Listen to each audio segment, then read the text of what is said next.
Assalamualaikum warahmatullahi wabarakatuh. Di video kali ini saya akan mempraktekkan cara penggunaan aplikasi absensi data karyawan menggunakan spreadsheet. Langsung saja kita uji cobakan. Di tampilan menu utama ini, di sini nanti ada nama toko yang bisa kita ubah, box keterangan, total karyawan, total pria wanita masih aktif resign dan sisa karyawan. Ini adalah text box untuk cari data karyawan. Sementara ini adalah list absensi karyawan setiap harinya. Sekarang kita uji cobakan dulu untuk mengganti nama toko. Untuk mengganti nama toko ini hanya orang-orang tertentu yang diberikan akses untuk melakukannya. Klik di tombol ganti nama toko, kemudian kita scan satu ID karyawannya, masukkan jabatan, kita masukkan kata sandinya,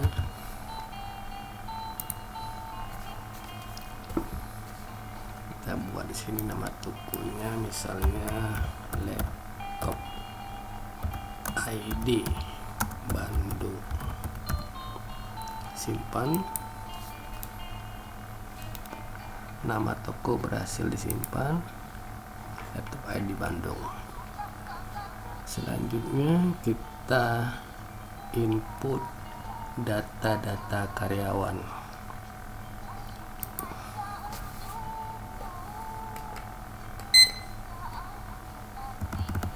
Nama, ini password,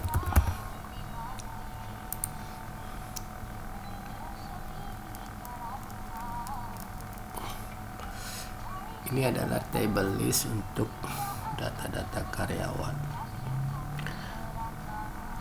Untuk proses edit ada di sini. Jadi nanti menerangkan data-data karyawan. Selanjutnya coba kita input data baru. Input baru. Jadi kalau ID karyawan sudah ada, dia menolak ya. Kalau untuk input baru, kita coba input data karyawan yang baru.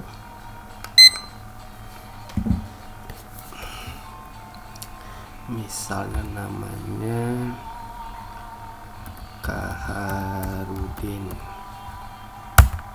jenis kelaminnya pria, nomor KTP-nya asal aja, alamatnya Villa Pesona Asri misalnya, agamanya Islam, tanggal masuk kerjanya katakanlah tanggal 1 Desember, kemudian jabatannya kita lihat ya, misalnya jabatannya driver, status kerjanya masih aktif, nomor handphone kita masukkan, lokasi kerja misalnya di Batam, kita masukkan gaji pokok katakanlah 5 juta.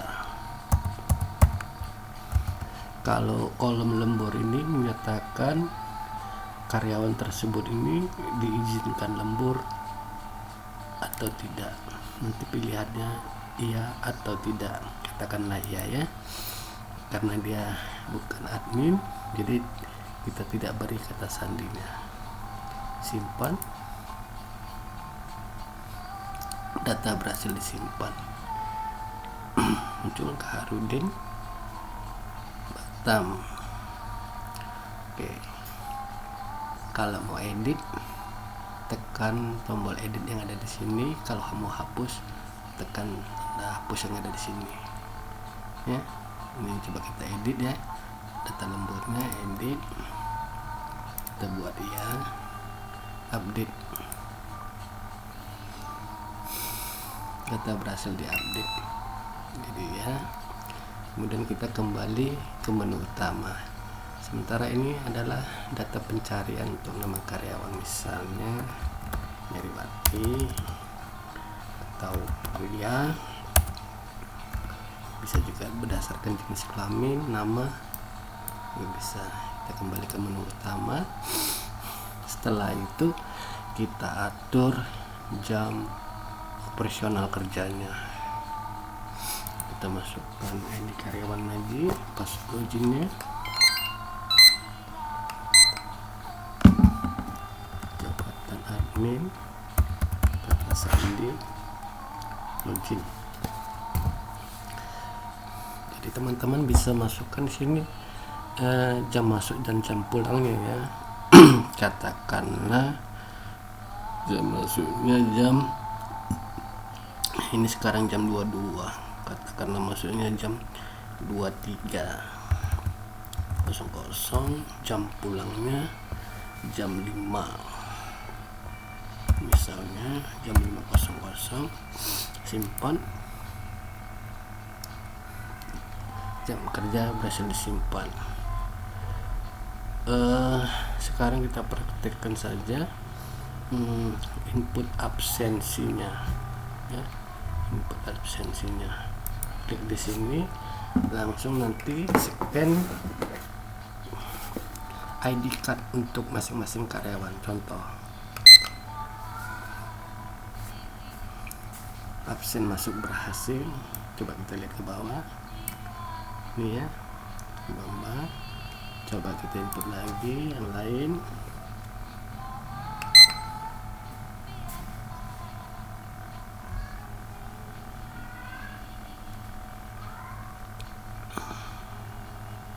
Oke, ini Meriwati. Untuk misalnya ada yang izin tidak kerja, jadi klik di tombol izin tidak kerja, kemudian kita masukkan ID karyawannya.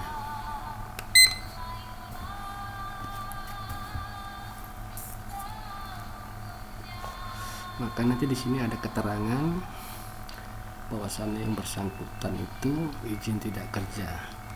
Jadi dia jam masuknya tidak dicatat. Bagaimana kalau dia masuk kerja setengah hari? Kita inputkan dulu ya, coba.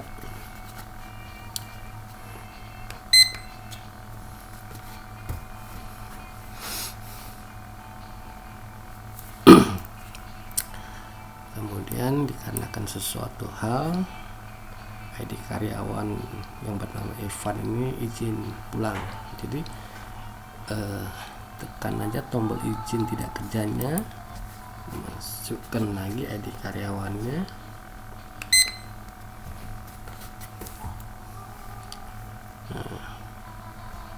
selanjutnya nanti nama Evan, jam pulangnya tercatat, izin tidak kerjanya disertakan, tetapi untuk potongan gaji dan uang lembur ditiadakan. Gitu. Selanjutnya kita coba ke laporan gaji ya, laporan gaji. Klik di sini, masukkan lagi ID karyawan, kemudian kita pilih jabatan, masukkan password, login.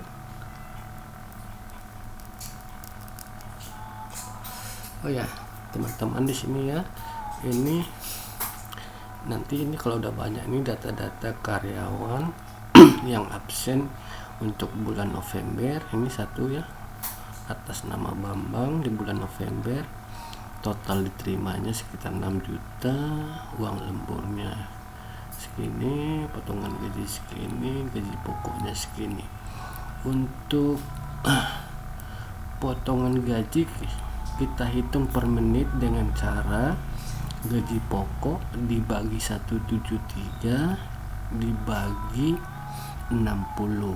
Itu untuk kalau ada keterlambatan. Nah, untuk uang lembur sendiri, bila mana karyawan tersebut tadinya aksesnya diberi hak lembur, tapi kalau dia tidak diberi hak lembur, walaupun dia pulangnya melebihi jam operasional, jam pulang, tetap tidak dicatat sebagai uang lembur. Misalnya kita cari untuk karyawan di bulan Oktober, pilih tahunnya misalnya tahun 2025, cari data,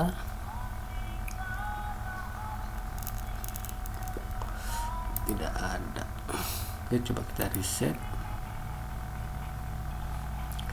November, Desember aja yang masih ada ya, yang baru ada nih ya.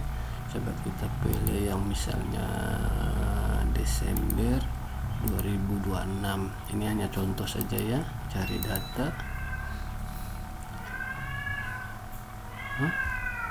Kok tidak ada?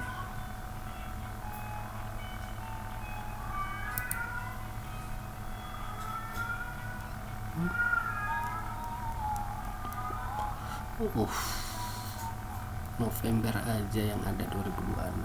Coba ya, kita tes aja di November tahun 2026, cari data.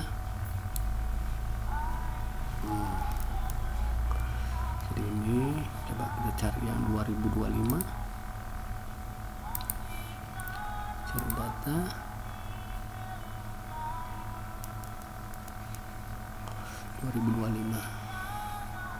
Reset. Oke. Kita kembali ke menu utama. Jadi di sini nanti yang disimpan untuk spreadsheetnya ya, ini data-data karyawan. Nah, ini yang tadi menyatakan lembur iya atau tidaknya. Ini passwordnya, hanya satu orang saja yang diberi hak aksesnya. Kemudian di sini adalah kumpulan data-data absensi karyawan tiap harinya. Ini pengaturan untuk jam kerjanya ya. Jadi nanti di sini misalnya ada karyawan, ini untuk contoh aja ya.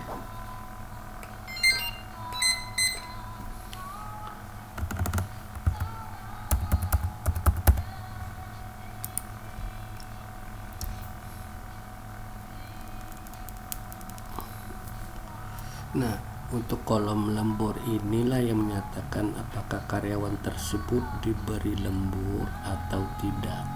Itu maksudnya tadi ya.